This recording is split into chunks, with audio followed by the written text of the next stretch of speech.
Joining us now is new Cowboys defensive chess piece, Keanu Neal. You can follow him on Twitter at Keanu_Neal.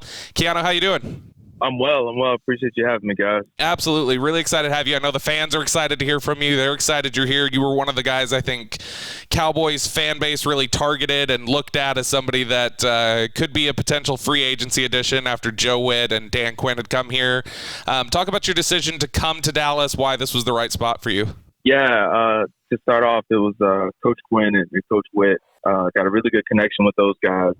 Really good people, really good coaches. And following them was definitely something I looked into. And then the organization, it's a winning organization. Got an opportunity. It's kind of a no-brainer.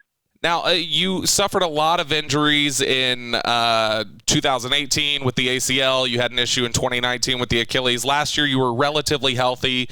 Talk about that and just how it felt being able to come back and play a full season, basically, at full health. Yeah, those injuries were definitely tough on me. I had a hard time. I just couldn't believe them that they happened. But it's part of the sport, part of the game, and you build from it. But I can definitely say that they allowed me to grow as a person and ultimately as a player. Just building that resiliency and fighting through and coming back stronger. Because now I feel awesome. I feel like myself going through last season. At the very beginning, I was kind of like getting back into the groove, but towards the middle, I really felt like I used to feel pre-injury. So now it's going through a full off season of just strength and all the things that I typically do without the rehab portion. And I'm in a good space. So I'm very excited to showcase what I can do. I can speak a little bit to your play just last year and the play of this Falcons defense, because I covered quite a few Falcons games last year. What do you think was missing from that Falcons defense? Because I saw the way you guys would hold Tom Brady to donuts in the first half, and then, of course, he would rally back in the second. But what was it about that Falcons defense last year that stood out to you? I felt like, for the most part, we played really well. We played with aggression. We played really good ball, but a few games we didn't finish. I think that's what it boiled down to, is the finish aspect of things, and we didn't get that done. So that was definitely something that definitely hurt us for sure. Now, obviously, they retained your fifth-year option, so they were fans of yours and obviously didn't offer up the second contract. But what other teams were in play here? You talked about your relationship with Dan Quinn and, obviously wanting to come and follow him. But were there other teams that you were considering or mulling ahead of Dallas? Yeah, there were a few other teams that put out offers, but it boiled down to Dallas and the Jets, more so because I have connections with both. With the Jets, there's Olbrich, who was the DC for the Falcons last year, and then Marquand Manuel, who's the safeties coach up there. Really good guy. A lot of great relationships with guys up there. And then Dallas, they got Coach Quinn, who brought me in with the Falcons. Got a really good connection with him. And Coach Witt, who coached me last year. So it was really those two that I was looking into, because I wanted to go into a familiar situation. So it boiled down to them, and I chose Dallas. I think Dallas has a really good opportunity to do something special. A lot of great pieces here. So I wanted to get with a team that can make a run for it. So I'm very excited. We've heard chatter ever since your signing that, Keanu Neal may be switching to will linebacker, and then there's some talk about, he could play some safety, or he could kind of be like a joker card in the deck and do, just about anything that they want him to do. What's your understanding of what your role is going to be as you head into this 2021 season? Yeah, we'll see. I definitely see myself as being close to the line of scrimmage. That's where I excel. Been able to play in the box, cover tight ends, cover backs, and do those things. So I'm definitely excited to get there and do that. But I'm up for whatever they want me to do. So they want me to play safety here and there, I'll play safety. Want me to play will linebacker, I play will linebacker. So I'll do whatever it is they need me to do to better the team. So. Of course, last year, the biggest, I think most memorable moment for Cowboys fans was that watermelon kick against Atlanta and that crazy ending. Was that one of the more insane games you've ever been a part of? Yeah, not gonna lie, that was one of the craziest games I've been a part of. I honestly couldn't believe it, but it is what it is. You can't control where the ball rolls, but it was one of the craziest games for sure. When you look at the talent on this defensive side of the ball, obviously we saw some of the numbers last year, statistically one of the worst in franchise history, but I know you've played against this team in the past. You know some of the players they've had. They were middle of the pack the year before. Just knowing some of the personnel here, what's your assessment of Dallas's defense, and what do you add to it? Man, it's a lot of talent. I mean, if you look throughout the whole defense on every level, there's talent there. I haven't dug into it too much yet, but I mean, just for me, it's all about chemistry. It's all about relationships and gelling together and making it happen. I think those are the best defenses. So I'm excited to get with them and see what it's all about. But yeah, for me, just an enforcer mentality, just going in and making my presence felt in the pass game and in the run game, and hoping that fuels other guys and they feed off of it. So that's kind of my role.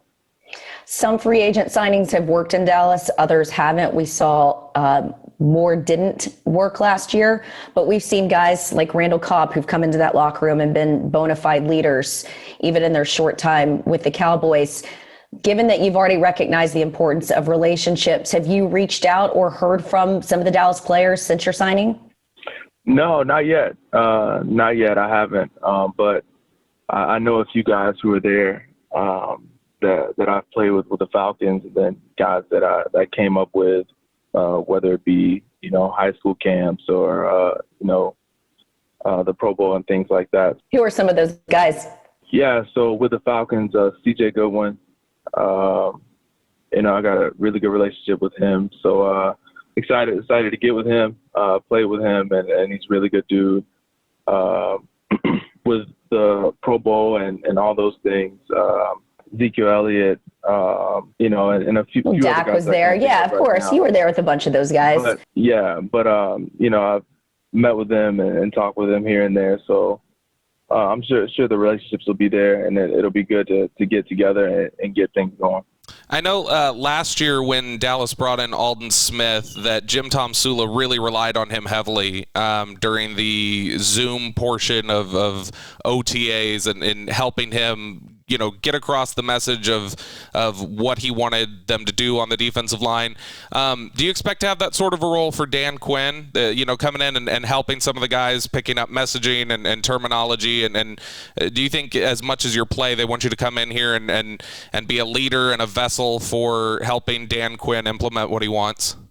Yeah, we'll see. I'm sure I'll have a role like that in some way, shape, or form. So. Like I said before, whatever they need me to do, I'm going to do it.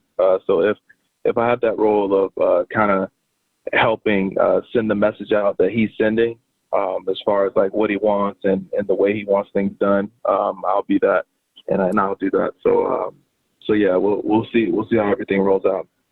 We're talking to Mike McCarthy as we record this on Thursday later this afternoon, and we're hoping to talk to Dan Quinn in the next couple of weeks because we haven't really heard from him yet. I've had the opportunity to meet Dan a couple of times, met obviously Joe Witt Jr. at TCU Pro Day on Friday. They've got great reputations across the league. A lot of players love playing for them. The media loves working with them. But for those of us that don't really know these guys, what are some stories that stand out about who these two coaches are and what Dallas fans can expect, and the locker room for that matter, from these two guys? Starting with Dan Quinn. Yeah, with I don't really have too many stories, but I can tell you about the person. With Coach Quinn, I mean, he's like to me, he's like an extra father figure. Like, that's how he treats his players. He genuinely cares for them, and he goes all out for his players. And that's one thing I love and appreciate about him and about playing for him, is that he does whatever he can for us. And he just brings energy. He's always been that way, and he loves the game, and you can feel that when you're around him and you're around his presence. So that's definitely one thing I would say about Coach Quinn. What's his coaching style like? Yeah, he's very hands-on. He's very hands-on. He likes to either show you or be involved in whatever he's coaching or teaching. So, like, whether it be him running routes or against the defense, or him getting down in the stance and going against whoever, he really enjoys that. He enjoys being in the moment, being in. Wait, so he physically gets in a stance with the players? Oh yeah, for sure. Yeah, he loves it with his Jordans on. Stop! I saw Mike Vrabel do this, and I don't know why it stood out to me, but I've said this before on the podcast. Mike Vrabel, Ed Oliver's pro day in Houston, went bull in the ring with Ed Oliver, and I don't know why I thought that was so interesting to me. It's not like he was that far removed from the game, but you're telling me Dan Quinn does that in his Jays? Oh yeah, he keeps the Jays on it. I hope he keeps them on it in Dallas, but yeah, he definitely rocks it with the Falcons. That's amazing. Well, I did want to ask him, Bobby, about Joe. I mean, I got really good vibes from him talking to him at TCU Pro Day, and we saw that he was mixing it up with Trayvon Merrick and Ardarius Washington. What's he like? Very smart. A very smart coach, very knowledgeable of the game. And he's the same. He's very hands-on. He likes to get in with the DBs and go through things and kind of show you how it's done. And he's not a yeller. He stays within the realm of, talking and coaching, but some guys don't like yelling, and he's that guy that doesn't necessarily yell all the time, but his message does get across. So it's cool. He's a very good teacher, very good coach. But yeah, it's going to be cool getting back with him.